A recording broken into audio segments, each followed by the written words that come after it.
तो चलिए शुरू करते हैं। तो आज का टॉपिक हमारा है इंडियन कॉन्ट्रैक्ट एक्ट। इसमें मैं आज आपको ऑफर समझाने वाला हूँ। अंग्रेजी लोग इसको ऑफर कहते हैं और इंडिया में इसको प्रपोजल कहा जाता है, क्योंकि इंडिया में इंडियन कॉन्ट्रैक्ट एक्ट में प्रपोजल डिफाइंड है। अब ये सिनोनिमसली यूज़ की जाती है, मतलब आप प्रपोजल कहिए ऑफर कहिए एक ही बात है, कोई अलग अलग मतलब नहीं है दोनों के। और ये एक्ट जो था ये आपको 1872 में आया। कब आया? ये आया 1 सितंबर 1872 को। तो कमाल की बात ये है कि दो एक्ट आपके 1872 में आया। एक तो इंडियन एविडेंस एक्ट आया है और दोनों की डेट एकदम सेम है। तो अगर आपको याद करना तो बहुत अच्छा रहेगा कि दोनों 1 सितंबर 1872 को आए हैं। ठीक है, आगे चलते हैं। आपका अब ये क्या कहाँ कहाँ पर लागू होता है? ये सब जगह लागू होता है। अब ये एक्सेप्ट जम्मू एंड कश्मीर जो था ये पहले था, अब जो है जब से 370 आ गया तो अब वहाँ पर भी कश्मीर में भी ये लागू होता है। अब ये जो प्रियम्बल जो आपका होता है ये आपको बताता है ऑब्जेक्टिव, ठीक है, कि ये क्यों बनाया गया ये एक्ट। तो ये बनाया गया डिफाइन करने के लिए और अमेंड करने के लिए certain parts of law relating to contracts. जहाँ पर भी सर्टेन पार्ट्स की बात आ जाती है, यानी कि वो सब सारी चीज़ों को डील नहीं कर रहा है, ये हर तरह के कॉन्ट्रैक्ट से डील नहीं कर रहा है, ये सर्टेन पार्ट से डील कर रहा है। तो यानी कि इसका मतलब ये हो गया it is not an exhaustive act. It is not exhaustive. कई बार ये क्वेश्चन सीधा आ जाता है जुडिशरी में, whether contract act is exhaustive act. No, it is not an exhaustive act. क्यों? क्योंकि ये सर्टेन पार्ट्स को ही डिफाइन और अमेंड करने की बात कर रहा है, टोटल नहीं बता रहा है। ठीक है, चलिए। और ये तो पहला जो सेक्शन होता है वो हमेशा शॉर्ट टाइटल का होता है, जो कि इसका इंडियन कॉन्ट्रैक्ट एक्ट हो गया। इसके बाद अगर अब मैं आपको समझाना चाहूँ तो यहाँ पर nothing herein contained shall affect the provisions of any statute, act, regulations etc. वगैरह। ये सब ये है। ये देखिए यहाँ पे डबल नेगेटिव ट्रिपल नेगेटिव का भी यूज़ कर रखा है। नॉट इनकंसिस्टेंट, डबल नेगेटिव का यूज है। मतलब क्या, यहाँ पर ये कुछ ऐसा कोई खास मतलब नहीं है। ये कहना चाह रहा है कि मान लीजिए कोई भी चीज़ अगर अगेंस्ट दिस एक्ट है so then this act will prevail, और वो चीज़ जो है वो ख़त्म हो जाएगी, उसको नहीं माना जाएगा। लेकिन अगर कोई इसके कॉन्सोनेंस में, मतलब इसके साथ ठीक चल रही है तो कोई दिक्कत नहीं है, फिर वो साथ में भी चल सकते हैं। ठीक है, अब आगे बढ़ जाते हैं हमारा। तो ये ऑफर आपको कहाँ मिलता है? ये मिलता है आपको यहाँ पर सेक्शन 2A में। ठीक है, तो ये क्या कह रहा है कि when one person signifies to another his willingness to do और abstain from doing anything with a view to obtain the assent of that other to such act और abstinence, he is said to make proposal. Proposal क्या, मैं पूरा सब समझाऊंगा, don't worry, ऐसा नहीं है कि मैं स्किप कर रहा हूँ इसको। ठीक है, तो ये कहाँ डिफाइंड है? हमारा सेक्शन 2A में डिफाइंड है। ठीक है, तो सबसे पहले हम इसको समझेंगे कि जनरल ऑफर, कितने तरीके के ऑफर होते हैं आपके। तो ऑफर होते हैं आपके, जनरल ऑफर होता है, कई तरीके का ऑफर होता है। सबसे पहला आपका है जनरल ऑफर। जनरल ऑफर के अंदर क्या होता है कि एक offer which is public at large. देखिए यहाँ पे स्पेसिफिक ऑफर लिखा हुआ है, तो स्पेसिफिक ऑफर होता है दो लोगों के बीच में, या फिर जहाँ पर स्पेसिफाइड होती है पार्टीज, जैसे कि एक्स और वाई के बीच में कोई कॉन्ट्रैक्ट हुआ। मान लीजिए एक्स ने कहा कि क्या आप जो है मेरे से मेरा घर खरीदेंगे, तो वाई ने कहा ठीक है खरीदेंगे। तो एक्स ने ऑफर किसको किया था? वाई को किया था। तो यहाँ पर स्पेसिफिक ऑफर है, क्योंकि यहाँ पे पार्टीज स्पेसिफाइड है, यहाँ पहले से ही पता है। लेकिन अगर आप इसमें देखते हैं तो जनरल ऑफर के अंदर it is offer for the public at large, पूरी पब्लिक को आप ऑफर दिया जाता है कि it is out in the open, कोई भी व्यक्ति उसको एक्सेप्ट कर सकता है और जो है कॉन्ट्रैक्ट हो जाता है वहाँ पर। क्या मतलब होता है इसका? इसमें किस तरह से होता है? ये होता है परफॉर्म करके, कंडीशंस को परफॉर्म करके जो है एक्सेप्ट होता है जनरल ऑफर। ठीक है, तो ये आपको कहाँ पता चलता है? सबसे पहले ये Carlill versus carbolic smoke balls company जो है 1893 में ये केस हुआ था। बहुत इंपॉर्टेंट केस है ये, और मतलब बहुत इंपॉर्टेंट, मतलब हमेशा के लिए इम्पॉर्टेंट केस है ये जनरल ऑफर्स के बारे में खासकर। तो ये क्या कहता है इसके अंदर ये कंपनी जो थी इसने क्या किया कि 100 पाउंड्स जो है वो जमा कर दिए एक बैंक के अंदर, और कहा कि भाई हमारी जो एक दवाई है इन्फ्लुएंजा के लिए, स्मोक बॉल्स की इसकी दवाई थी वो, तो उनको यूज़ करके अगर आप हमारे प्रेस्क्राइब्ड वे में अगर इसको इस्तेमाल करते हैं तो इन्फ्लुएंजा आपको नहीं होगा। ठीक है, और अगर आपको हो जाता है तो आपको 100 पाउंड्स मिलेंगे। देख लिया हमने अपनी सिंसियरिटी दिखाने के लिए SCI सिंसियरिटी, ठीक है, सिंसियरिटी दिखाने के लिए सिंसियरिटी दिखाने के लिए जो है हमने देखिए हमने 100 पाउंड जो है जमा भी कर दिए, ठीक है। तो अब इस ऑफर को देखती हैं कार्लिल, मिसेस कार्लिल जो है, और ये क्या करती हैं, ये खरीद के ले आती हैं स्मोक बॉल्स और इसका इस्तेमाल करती हैं जैसा उसमें प्रिस्क्राइब्ड वे में लिखा होता है उस पैकेट पे। फिर जब यूज़ करती हैं, लेकिन फिर ये जो है यूज़ करने के बाद भी इनको इन्फ्लुएंजा हो जाता है। तो ये क्या करती हैं, एक केस फाइल करती है और कहती है कि ये जो आपने 100 पाउंड जमा किए थे, आपने कहा है, तो आप ये मुझको दीजिए। तो यहाँ पर ये कंटेंट करते हैं कार्बोलिक वाले, कहते हैं, ये कहते हैं कि भाई आपने तो कॉन्ट्रैक्ट तो हुआ ही नहीं है, आपकी क्या कंसिडरेशन है, आपने कोई कंसिडरेशन नहीं दी। तो इसके अंदर कोर्ट कहती है कि कॉन्ट्रैक्ट हुआ है, उसने एक्सेप्टेंस करी है। एक्सेप्टेंस कैसे करी है, कंसिडरेशन भी दिया उसने, क्योंकि उसने खरीदी है, और उसके बाद जो है क्या बोलते हैं, उन प्रेस्क्राइब्ड वे को जो है फॉलो किया है, जिसकी वजह से थोड़ी दिक्कत होती है। तो दैट इज हर कंसिडरेशन, ठीक है। तो जैसे मान लीजिए अगर दो लोग करते हैं कि भाई अगर तुम सिगरेट छोड़ दोगे तो मैं तुमको 1000 रुपये दूंगा, तो यहाँ पर जो है एक व्यक्ति ने कि कहा जाए कि भाई इसने तो कुछ भी नहीं दिया, नहीं, ऐसा नहीं है। वो जो परेशानी सह रहा है इसको भी देखिए, परेशानी सह रहा है, वो क्या परेशानी की, देखिए उसको जो है विड्रॉ करना पड़ रहा है सिगरेट से, ठीक है। So that is his consideration, ठीक है। तो अगर वो कोई विड्रॉ कर लेता है, वो 1000 रुपये मांगता है, तो बिल्कुल कॉन्ट्रैक्ट एनफोर्सेबल होगा। तो ऐसे ही यहाँ पे कार्बोलिक स्मोक बॉल्स कंपनी में क्या हुआ इस वाले केस में, तो उसने क्या किया, परफॉर्म की वो कंडीशंस, तो उसने कंसिडरेशन थी उसकी तरफ से। तो यहाँ पर क्या था, एक्सेप्टेंस। एक्सेप्टेंस कैसे थी, परफॉर्म करके कंसिडरेशंस को, कंडीशंस को परफॉर्म करके जो है आप वो कर सकते हैं, एक्सेप्टेंस कर सकते हैं, ठीक है। ये जनरल ऑफर्स के अंदर होता है कि acceptance by performing consideration condition, bar bar miss कर वो कर जा रहा हूँ मैं, ठीक है। तो यहाँ पर कोर्ट ने कहा कि हाँ बिल्कुल सही बात है, आपने एक्सेप्ट किया ये ऑफर को, और जो है ये कॉन्ट्रैक्ट अराइज हो गया है, क्योंकि ये कॉन्ट्रैक्ट हो गया, इस वजह से अब ये बाइंडिंग है, और आपको जो है ये 100 पाउंड दिए जाएंगे, ठीक है। चलिए आगे बढ़ते हैं। स्पेसिफिक अभी बताया मैंने, दो पार्टीज जो कि पहले से ही पता है। एक्सप्रेस ऑफर और इम्प्लाइड ऑफर क्या होते हैं, ये कहाँ से पता चलते हैं, हमें पता चलते हैं सेक्शन 9 से, ठीक है। जहाँ पर ये कह रहा है कि प्रोमिसेस कैसे हो सकते हैं, वो एक्सप्रेस और इम्प्लाइड दोनों हो सकते हैं, और ऐसे ही जो आपके एक्सेप्टेंस और प्रपोजल और एक्सेप्टेंस, ये दोनों भी जो है क्या हो सकती है, otherwise then in words, express and implied दोनों तरीके की हो सकती है ये, ठीक है। अब इसका क्या मतलब है, हम यहाँ पे एक्सप्रेस ऑफर क्या होता है, जिसके अंदर सिंपल आप ओरली या बाय राइटिंग, ठीक है, एक्सप्रेस करते हैं कि भाई ये ऑफर है, मैं घर भेजना चाहता हूँ, एक्स कह रहा मैं घर भेजना चाहता हूँ, वह कहता है ठीक है, ठीक है। तो यहाँ पर मतलब एक्स ने क्या किया, ऑफर किया, उसने लिख करके कहा, बोल करके कहा, या फिर उसने जो है एक कॉन्ट्रैक्ट बना करके, मतलब रिटन कर करके उसने वाई को ऑफर किया, लेटर दे करके, तो that is also valid offer, उसको एक्सप्रेस ऑफर में कहा जाएगा।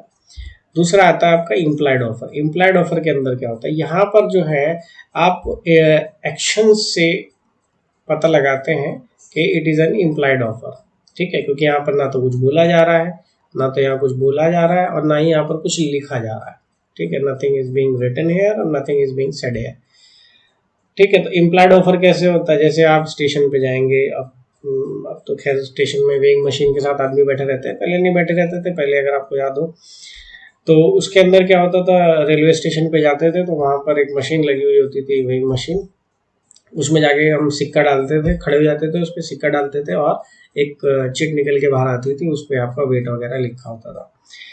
तो ये क्या था, इम्प्लाइड ऑफर था। इम्प्लाइड ऑफर किसका था, वेइंग मशीन, जो कंपनी है जिसने वेइंग मशीन लगाई है, उस कंपनी ने एक इम्प्लाइड ऑफर किया है उस वेइंग मशीन को वहां पर लगा करके, ठीक है। और आप जब जाते हैं और उस पर खड़े होते हैं और सिक्का डालते हैं, so you accept that offer, acceptance करते हैं, वो कॉन्ट्रैक्ट बाइंडिंग हो जाता है, और आपका जो है उसकी तरफ से कंसिडरेशन क्या होती है, उसकी तरफ से वो चिट निकल के बाहर आ जाती है, जिसपे आपका क्या लिखा होता है, वेट लिखा होता है, और 2-3 आलतू फालतू की बातें लिखी होती हैं कि आपका दिन शुभ हो, फलाना ढिकाना, फॉर्च्यून टेलिंग करते हैं वो लोग। पहले होता था, अब तो शायद नहीं होता ऐसा कहीं, अब तो मैंने बहुत टाइम से नहीं देखी ऐसी कोई स्टेशन पे लगी हुई ऐसी मशीन, पहले होती थी, ठीक है। तो ये हाँ, ये एक केस भी लिखा हुआ है मैंने यहाँ पे, Wilkie versus London passenger transport company. तो इसके अंदर क्या होता है, जैसे बस चल रही है, ठीक है, दिल्ली से आपकी जयपुर बस जा रही है कोई, तो अब ये आपने क्या किया, आपने उस बस के अंदर आप चढ़ गए। अब ये कैसी खराब सी बस बनी है, ठीक है, छोड़िए, दैट इज नॉट इम्पोर्टेंट। तो आप जैसे ही उसके अंदर चढ़े तो ये बस घूम रही थी, ठीक है, इस पे बोर्ड लगा हुआ है दिल्ली से जयपुर, या फिर कोई व्यक्ति है वो दिल्ली से जयपुर, दिल्ली से जयपुर, चलो भाई दिल्ली से जयपुर ऐसे चिल्ला रहा है, ठीक है। तो he is making an offer, ठीक है, and when you board that bus then you accept that offer, ठीक है। तो इसमें भी ऐसे ही था केस के अंदर। तो इसके अंदर वही बोलते हैं, ऑबिटर डिक्टा था वैसे, ऑबिटर डिक्टा, ऑबिटर डिक्टा का मतलब होता है सजेशन ऑफ द कोर्ट, ठीक है। तो कोर्ट ने ऑबिटर डिक्टा दिया था, सजेशन दिया था कि भाई कोई बस है जो अगर वो चल रही है, ठीक है, तो वो it is making an implied offer, ठीक है, and when you board that bus then you accept that offer, ठीक है। तो ऐसे ही इसमें हुआ था, उसको चोट लग गई थी, तो उसने कहा कि भाई कॉन्ट्रैक्ट हुआ, उसने कहा नहीं हुआ, तो यहाँ पर ये डिफाइन किया गया, ये समझाया गया। चलिए आगे बढ़ते हैं हम। अगला है हमारा क्रॉस ऑफर्स, ये टिन वर्सेस हॉफमैन में काफ़ी समझाया गया है इसमें। तो इसमें होता क्या है, इसके अंदर मान लीजिए एक एक्स है एक वाई है, इसने एक लेटर लिखा, लेटर में लिखा मेरा एक घर है, ठीक है, और मैं इसे बेचना चाहता हूँ 1 करोड़ रुपए में, क्या आप खरीदेंगे, ठीक है। वाई ने भी एक लेटर लिखा एक्स, एक्स भाई तुम्हारे पास घर है एक, क्या तुम मुझे बेचना चाहते हो 1 करोड़ रुपए में। So this is identical offer, ठीक है।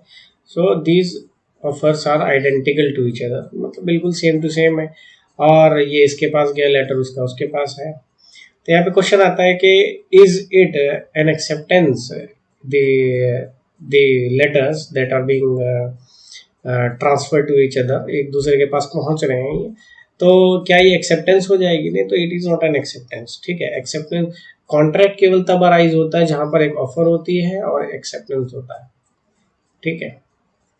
जैसे कॉन्ट्रैक्ट के लिए काफ़ी सारी चीज़ें जरूरत होती हैं, बट ये offer and acceptance is the primary main thing, ठीक है।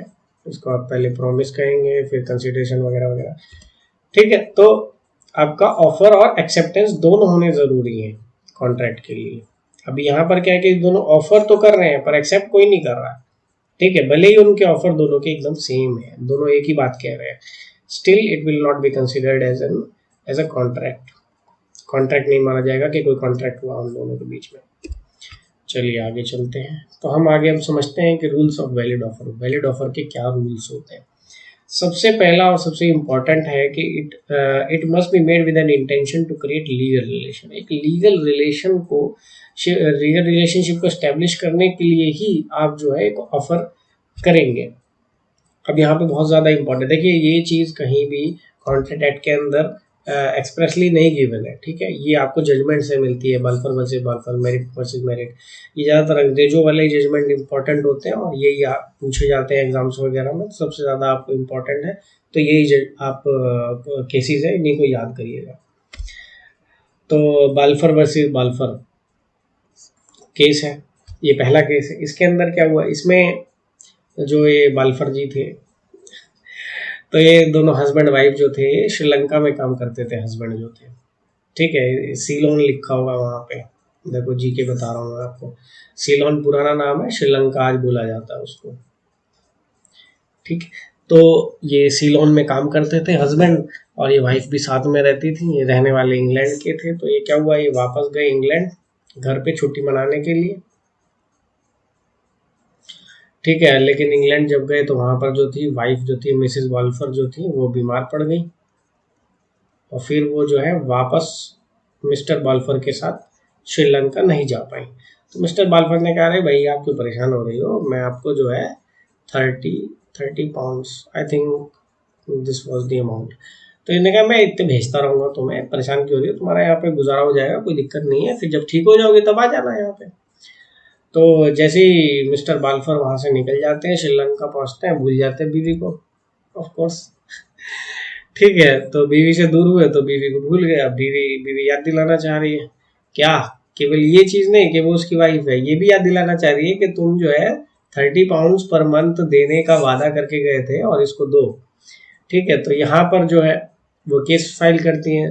तो कोर्ट कहती है कि because there was no intention to create any legal relation, तो it will not be a binding, it will not be a binding contract, actually it will not be a binding agreement. देखिए एक चीज को याद रखिए, contract जो होता है वो हमेशा it is free from all defects, contract is free from all defects. बहुत इंपॉर्टेंट लाइन बताऊं मैं आपको हमेशा के लिए, ठीक है। Contract is free from all defects, वो तभी तो कॉन्ट्रैक्ट बनता है, वो अदरवाइज वो it will not be a contract, it can be an agreement, ठीक है। Agreement when it is enforceable by law it becomes a contract, है ना। If it is not enforceable then it is void, है ना। तो बाल्फर versus बाल्फर में ये हुआ कि भाई इंटेंशन तो थी नहीं कोई लीगल रिलेशन क्रिएट करने की, तो ना पैसा नहीं मिलेगा भाई। तो उसके बाद आते हैं मेरिट वर्सेस मेरिट में। इस केस में क्या हुआ, इस केस में ये हुआ कि जो हस्बैंड थे, हस्बैंड और वाइफ, इनका रिलेशनशिप थोड़ा ख़राब चल रहा था। एक घर था इन्होंने जो लिया हुआ था, उस पर मॉर्गेज थी। तो ये भाई साहब जो ये हस्बैंड हैं ये चले जाते हैं छोड़ करके अपनी वाइफ को मैडम के साथ, कोई गर्लफ्रेंड बना लेते हैं, ठीक है। तो अब ये क्या होता है कि इन दोनों में लड़ाई हो जाती है, ऑफकोर्स लड़ाई होगी।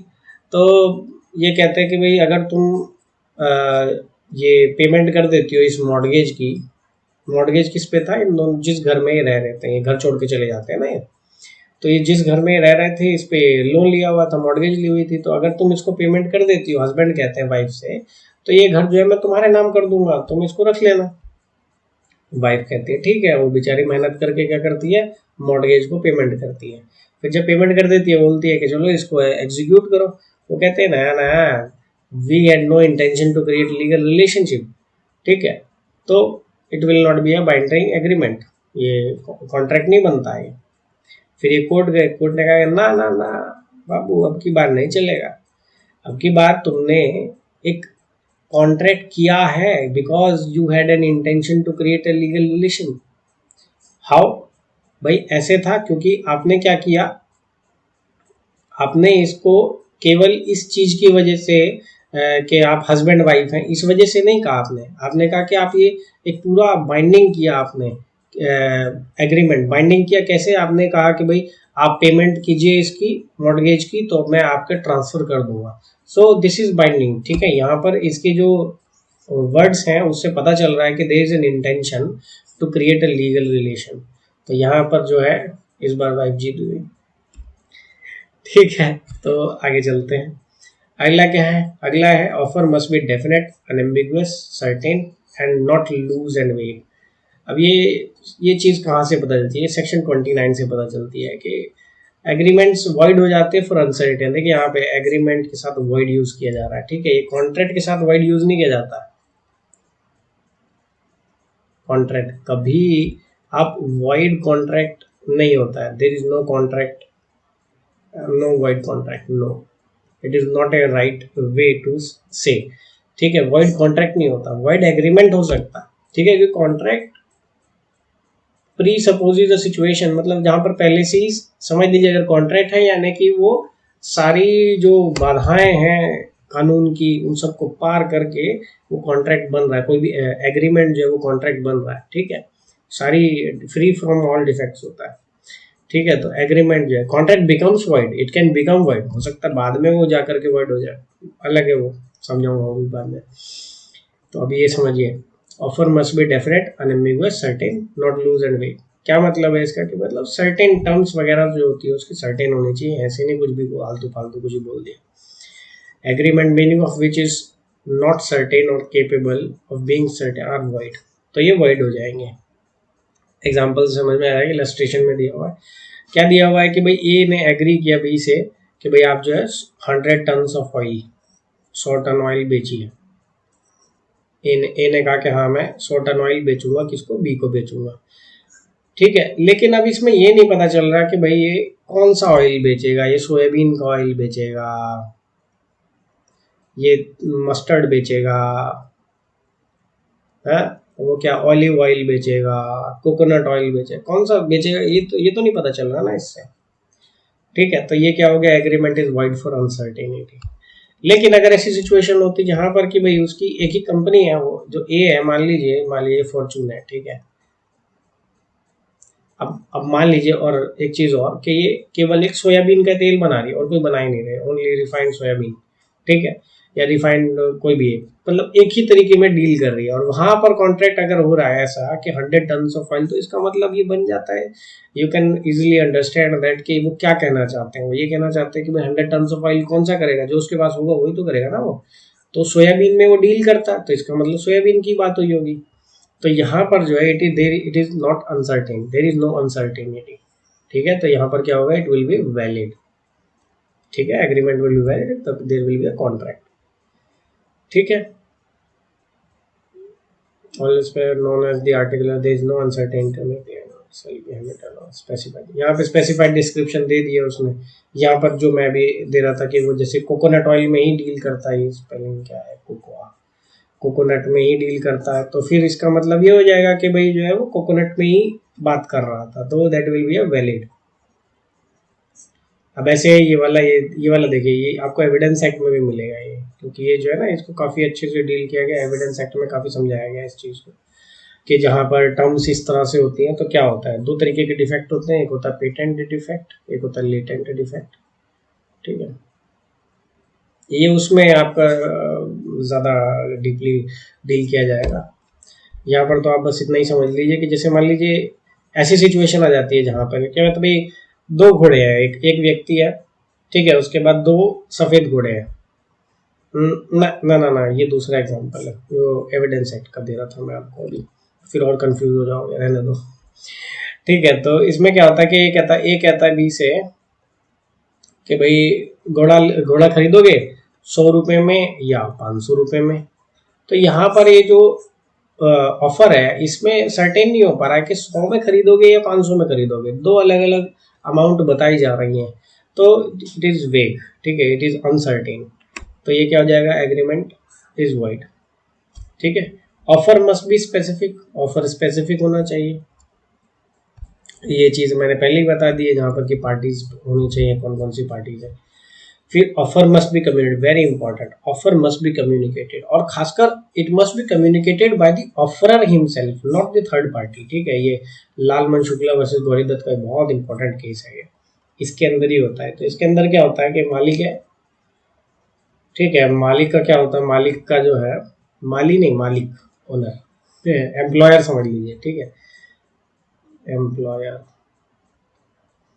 तो इनका क्या होता है, सेठ जी का जो भांजा, भतीजा, नेफ्यू, ये भाग जाता है, गायब हो जाता है, इधर उधर घूम जाता है। ठीक है, तो ये अपने क्या बोलते हैं, एक सर्वेंट को कहते हैं, जाओ भाई ढूंढ के लाओ उसे, ठीक है, मेरे नेफ्यू को ढूंढ के लाओ।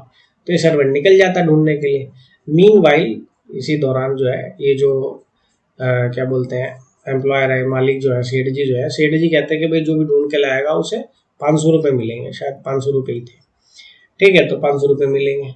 अब ये जो होता है, सर्वेंट जो होता है, ये ढूंढ लेता है इसको, ढूंढ लेता है। जब वापस ला रहा होता है तो कोई दूसरा व्यक्ति उसको आता और बताता है कि अरे 500 रुपये उन्होंने इनाम रखा है इस पे, और जो भी ढूंढ के लाएगा मांग लेना। तो ये जैसे ही वहां पहुंचता है, ये कहता है लो मालिक, आपका भतीजा मैं लेके आया हूँ, 500 रुपये लाओ। तो कहता है किस बात के 500 रुपये। तो ये किस कोर्ट में जाता है कि भाई क्या होना चाहिए यहाँ पर। तो यहाँ पर ये होता है कि भाई offer must be communicated, the offer was not communicated. यहाँ पर दो चीजें हैं, एक तो this servant was already bound to do, ठीक, एक तो ये पहले से ही बाउंड था, क्यों, क्योंकि एम्प्लॉयर ने डायरेक्शन दी थी, ऑर्डर दिया था कि भाई जाओ ढूंढ के लाओ, तो he was already bound to do this thing. ठीक है, जहाँ पर वो पहले से ही बाउंड टू डू है, तो वहां पर तो ऐसे भी नहीं होगा। बट स्टिल यहाँ पर दूसरी चीज के लिए हम इसको देख रहे हैं, हम किसके लिए देख रहे हैं कि इट मस्ट बी कम्युनिकेटेड, तो इसको कम्युनिकेट होना चाहिए था, एम्प्लॉयर के द्वारा सर्वेंट को बताया जाना चाहिए था, बट ऐसा नहीं हुआ। एम्प्लॉयर ने वो रखा तो, और वो पब्लिक एट लार्ज के लिए भी रखा, लेकिन इसके लिए नहीं था, क्यों, क्योंकि इसको तो कभी कम्युनिकेशन हुआ ही नहीं ना। इसको कम्युनिकेट किसने किया, इसको थर्ड पर्सन ने कम्युनिकेट किया। थर्ड पर्सन के कम्युनिकेशन से नहीं होता है, it must be communicated by the offeror himself, offeror के द्वारा ही कम्युनिकेट होना चाहिए। ठीक है, और यहाँ पर थर्ड पर्सन के द्वारा हुआ। तो चलिए, तो ये क्या हुआ, यहाँ पर कॉन्ट्रैक्ट नहीं बना, नो कॉन्ट्रैक्ट। चलिए अगला क्या है हमारा, offer should not contain a term non compliance of which may be assumed to amount to acceptance. मतलब हाँ ऐसे समझ लीजिए, उसने कहा भाई कि अगर आप जो है ये मेरा खरीद लीजिए, घर खरीद लीजिए, 1 लाख रुपए में घर दे रहा हूँ मैं आपको, अगर आपने 4 दिन में नहीं बताया मेरे को तो मैं मान लूंगा कि आपने खरीद लिया।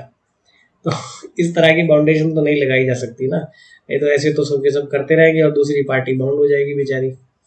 ठीक है, तो इस तरह की कोई टर्म नहीं हो सकती है किसी भी ऑफर में, तो it will not be a valid offer. ठीक है, अगला क्या है आपका, statement of price is not an offer. ये हार्वी वर्सेस फेसी का बहुत इंपॉर्टेंट केस है। तो इसके अंदर क्या होता है कि ये कहता है बम्पर हॉल पेन,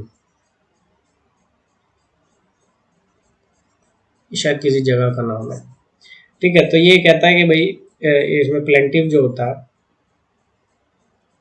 दो पार्टी प्लेंटिव और डिफेंडेंट। अरे यार राइटिंग इतनी गंदी आ रही है। ठीक है, बहुत दिनों बाद ये यूज कर रहा हूँ मैं अभी। हाँ, तो इसमें क्या होता है कि बम्पर हॉल पेन जो है,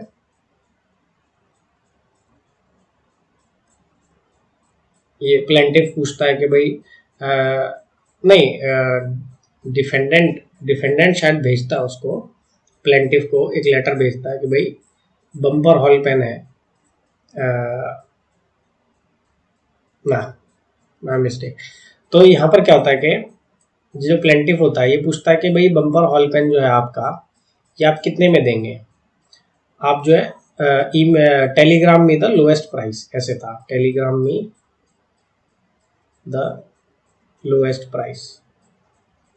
तो ये क्या करते हैं, जो डिफेंडेंट होता है, डिफेंडेंट एक अमाउंट लिख के भेज देता है भाई कि भाई हम इतने बेचेंगे, शायद 700 ऐसे कुछ कुछ तो था। ठीक है, तो उसके अंदर वो कहता है कि भाई इतने में बेच देंगे हम, यहाँ पर जिस्ट को समझिए। तो जिस्ट में ये है कि वो कहता है कि इतने में बेचेंगे हम, तो ये कहता है कि ठीक है आई एक्सेप्ट योर ऑफर। ठीक है, प्लेंटिफ कहता है कि okay I accept your offer, और वो कहता है कि भाई अब मेरे को दीजिए ये। वो कहता है कि भाई डिफेंडेंट जो है वो कह रहा है कि भाई मैंने आपको केवल प्राइस बताया, मैंने थोड़ी कहा कि मैं आपको बेचना चाहता हूँ, आपने एक्सेप्ट कैसे कर लिया जब मैंने ऑफर ही नहीं किया आपको। ठीक है, ऑफर तो आपको करना है, समझे क्या, कि लोए एक प्राइस बताना ऑफर नहीं बन जाता है। ठीक है, इसने क्या किया था, केवल प्राइस बताया था कि भाई ये जो मेरी चीज है, ये बम्पर हॉल पेन जो है ये इतने का है। ठीक है, उसने ये नहीं कहा कि आप खरीद लीजिए इसको, ही did not make an offer. ये तो प्लेंटिव खुद से मान के बैठ गया कि उसने प्राइस बता दिया, तो इसका मतलब ये है कि उसने ऑफर कर दिया और यहाँ एक्सेप्टेंस करके बैठ गए भाई साहब, मतलब ऐसे नहीं होता। ठीक है, चलिए अगला क्या है, an offer must be made with a view to obtain the assent of the other, invitation to offer is not an offer. अब ये देखिए हमने शुरुआत में हमने यहाँ पे देखा था कि when one person signifies his willingness to do or abstain from doing anything with a view to obtain the assent of the that of other, देखा ना यहाँ पे, यहाँ यहीं से आया ये। ठीक है, with accent of the other. तो यहाँ पर क्या है कि ऐसे ही नहीं कि हवा में आपने बोल दी कोई भी चीज़ तो वो ऑफर हो जाएगी, ऐसे नहीं।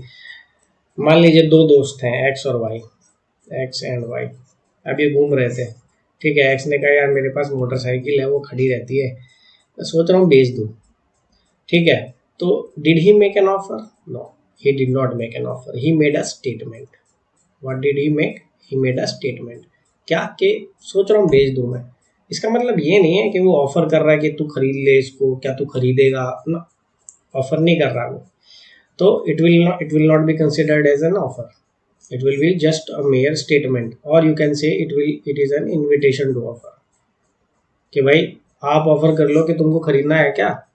ऐसे वो ये क्या कह रहा है कि मेरी एक वो पड़ी हुई है मोटरसाइकिल बहुत दिनों से, तो यहाँ पर लग रहा है कि वो केवल एक स्टेटमेंट दे रहा। अगर वो ये कहता, क्या कहता है कि यार मेरी मोटरसाइकिल पड़ी है तो खरीदेगा क्या, तो यहाँ पर क्या है कि ही इज मेकिंग एन ऑफर, ठीक है। और यहाँ पर जब वो ये कह तू खरीदेगा क्या, तो इन वर्ड्स से पता चल रहा है कि उसकी जो इंटेंशन है वो ये है कि वो दूसरे व्यक्ति से चाह रहा है कि वो कहे हाँ ऑफ कोर्स, ये तो कोई ऑफर क्यों करेगा अगर दूसरा व्यक्ति ना कहेगा तो, ठीक है। ठीक है, तो यहाँ पर क्या है कि वो एसेंट पाना चाह रहा है उसकी। अब ऐसे ये invitation to offer is not an offer, मैंने ये भी थोड़ा सा समझा ही दिया आपको इसके अंदर। तो इनविटेशन टू ऑफर, इनविटेशन क्या मतलब कि इनवाइट कर रहे हैं कि भाई आप ऑफर कीजिए। जैसे जैसे कि आप सबसे आसान एग्जांपल तो इसके अंदर ये, मैं इसको वैसे अलग वीडियो सोच रहा हूँ, इसको अलग वीडियो बना करके आपको एक्सप्लेन करूँ, क्योंकि अच्छा कॉन्सेप्ट है इसका और बड़ा कॉन्सेप्ट है थोड़ा सा। तो इसमें invitation to offer is not an offer, इसका मतलब ये होता है कि भाई कोई भी व्यक्ति इनवाइट कर रहा है कि दूसरा व्यक्ति ऑफर करे, ठीक है। हम कई बार जो है इसमें ये सोच लेते हैं कि इट इज़ एन ऑफर, जबकि वो क्या होता है इनविटेशन टू ऑफर। कैसे, एग्जांपल ले लेते हैं, जैसे कि एक दुकान है या पिज़्ज़ा हट जाते हैं, डोमिनोज जाते हैं, तो वहाँ पर क्या करते हैं वो, उसने एक प्राइस लिखी हुई है, वहाँ पर आपको पेम्फलेट मिल जाएगी आपको, तो उसके अंदर लिखा रहेगा ये पिज़्ज़ा इतने का है, ये पिज़्ज़ा इतने का। They are not making an offer, no, यहाँ पर कंफ्यूज नहीं होना है। They are not making an offer, they are inviting that you make an offer, ठीक है, कि आप ऑफर करें। तो आप क्या करेंगे, आप जाएंगे वहां पर, उसको कहेंगे कि ये पेपरोनी पिज्जा दे दीजिए मेरे को, ठीक है। So you made an offer, then he will accept the offer, ठीक है। तो कहेगा ठीक है सर, ऑर्डर एक्सेप्टेड, फलाने का ना पैसे दीजिए, आपका ऑर्डर आ जाएगा। तो यहाँ पर वो क्या कर सकता है, वो मना भी कर सकता है, वो ये भी कह सकता है कि नहीं सर ये तो है नहीं, अवेलेबल नहीं, ठीक है। और अगर ऐसा होता कि ऑफर वो कर रहा होता और आप एक्सेप्ट कर रहे होते, तो यहाँ पर तो बाइंडिंग हो जाता उसके ऊपर, यानी कि अगर वो अवेलेबल नहीं कराता देन आप उसको ब्रीच ऑफ कॉन्ट्रैक्ट के लिए स्यू कर सकते थे, वो तो और परेशानी में आ जाता, समझ रहे हैं ना। So it is an invitation to offer, ठीक है। आप रेस्टोरेंट पे गए, रेस्टोरेंट में गए तो वहां पर क्या है कि आप ऑफर करते हैं, ठीक है, वो केवल पैसे लिखे रहते हैं उसके अंदर, आप ऑफर करते हैं, फिर वो एक्सेप्ट करता है, आपको ला करके खाना देता है, आप खाते हैं, कंसिडरेशन आप उसके पैसे पे करते हैं, दैट इज योर कंसिडरेशन। वो आपको खाना देता है, दैट इज हिज कंसिडरेशन।